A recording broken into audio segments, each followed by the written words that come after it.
गर्मी की छुट्टियां आते ही बच्चों के मन में उमंग भर जाती है। स्कूल की पढ़ाई से कुछ दिनों की राहत और मौज मस्ती का मौका। सबसे ज़्यादा खुशी तब होती है जब उन्हें नानी के घर जाने का मौका मिलता है।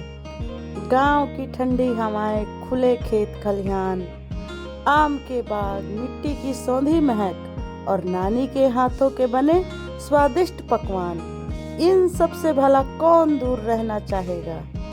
इस बार भी जैसे ही गर्मी की छुट्टियां शुरू हुई, अमन और नमन ने मम्मी पापा से जिद पकड़ ली कि उन्हें नानी के घर जाना है। बच्चों के इस उत्साह को देखकर माता पिता ने उनकी इच्छा पूरी करने का फैसला किया और फिर शुरू हुआ एक ऐसा सफर जो यादगार बन गया। अमन और नमन दोनों भाई थे। सबसे बड़े अमन थे जो 15 साल के, और नमन वो 12 साल के थे और वह सबसे छोटे थे। गर्मी की छुट्टियां शुरू होते ही दोनों बच्चों ने नानी के घर जाने की तैयारी शुरू कर दी। पापा, मैं अपने खिलौने ले जाऊंगा, नमन ने कहा। और मैं भी अपने बैट बॉल ले जाऊंगा, अमन ने कहा। तो माँ ने हंसते हुए कहा, ठीक है, लेकिन बहुत ज़्यादा सामान मत भरना, वरना बैग उठाना मुश्किल हो जाएगा। बच्चों ने जल्दी जल्दी बैग पैक किए और फिर पापा ने उन्हें स्टेशन छोड़ दिया। नानी का घर एक गांव में था जहां जाने के लिए ट्रेन पकड़नी पड़ती थी। ट्रेन का सफर बच्चों के लिए एक नया रोमांच था। स्टेशन पर पहुंचते ही बच्चों की खुशी का ठिकाना नहीं रहा। चारों तरफ ट्रेन की आवाजें, लोगों की भीड़, कुलियों की आवाजें, सब कुछ उनके लिए नया और रोमांचक था। जैसे ही ट्रेन आई, बच्चे खिड़की वाली सीट पर बैठ गए।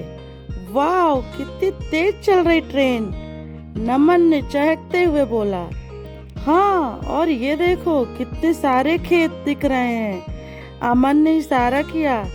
ट्रेन के सफर में नानी के घर जाने की उत्सुकता और भी बढ़ गई। रास्ते में वे अपने लाए हुए गेम्स खेले और अपने मम्मी पापा से कहानियां सुनी और नानी के घर पहुंचने की योजनाएं बनाने लगे। गांव में सुबह का नजारा कुछ अलग ही होता है। ठंडी हवा, पक्षियों की चहचहाहट, खेतों की हरियाली और घर के आसपास छोटा सा तालाब। बच्चों ने जैसे आंखें खोली, उन्हें माँ की आवाज सुनाई दी। उठो बच्चों, देखो नानी ने तुम्हारे लिए गर्मा गर्म पराठे बनाए हैं। अरे वाह, मुझे तो बहुत भूख लगी है, नमन ने बोला। हाँ, मुझे भी, अमन ने कहा। और दोनों ने जल्दी जल्दी अपनी प्लेटें खत्म कर दी। नाश्ते के बाद बच्चे बाहर खेलने निकले।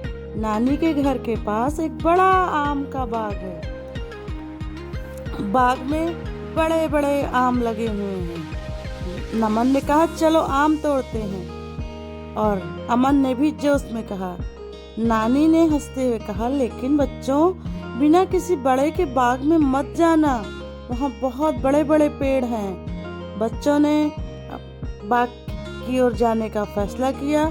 रास्ते में गांव के दूसरे बच्चे भी उनके साथ हो लिए। वहां जाकर उन्हें देखा कि बड़े बड़े पेड़ों पर बड़े बड़े आम लगे हुए हैं और कुछ लोग चढ़ करके झूला झूल रहे हैं। फिर क्या था, सबने मिलकर खूब मस्ती की। गर्मी में ठंडे पानी में नहाने का मजा ही कुछ और होता है। गांव में नहाने के लिए एक बड़ा सा तालाब था। बच्चों ने मम्मी से अनुमति लेकर के पानी में छलांग लगा दी। बाकी गांव के बच्चे भी वहां खेल रहे थे और नमन ने पानी में कूदते हुए कहा, आओ देखते हैं कौन ज्यादा देर तक पानी में रहता है। फिर अमन और नमन ने मिलकर खूब मस्ती की। गांव में और भी बच्चे कंचे और चीजें खेल रहे थे। गांव में रात होते ही एक अलग ही सुकून होता है। आसमान में ढेरों तारे और खुला आंगन, हल्की ठंडी हवा।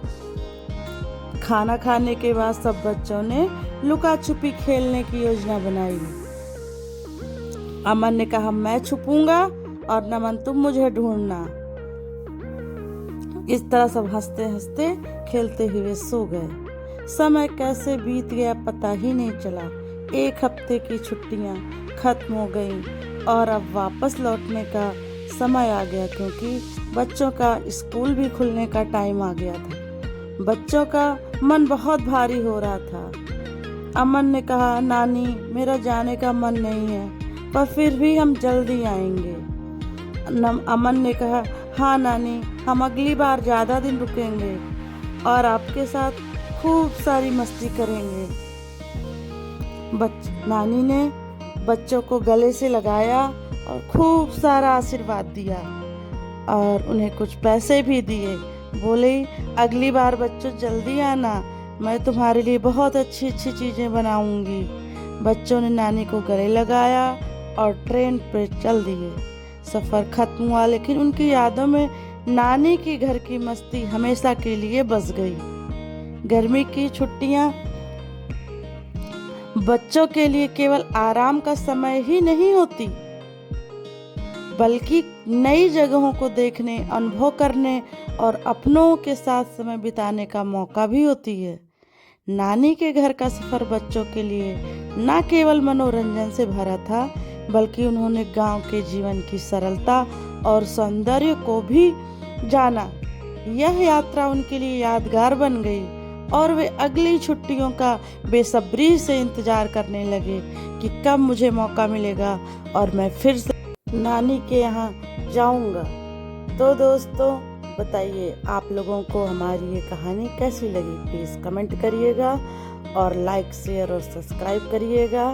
फिर मिलते हैं एक नई कहानी के साथ।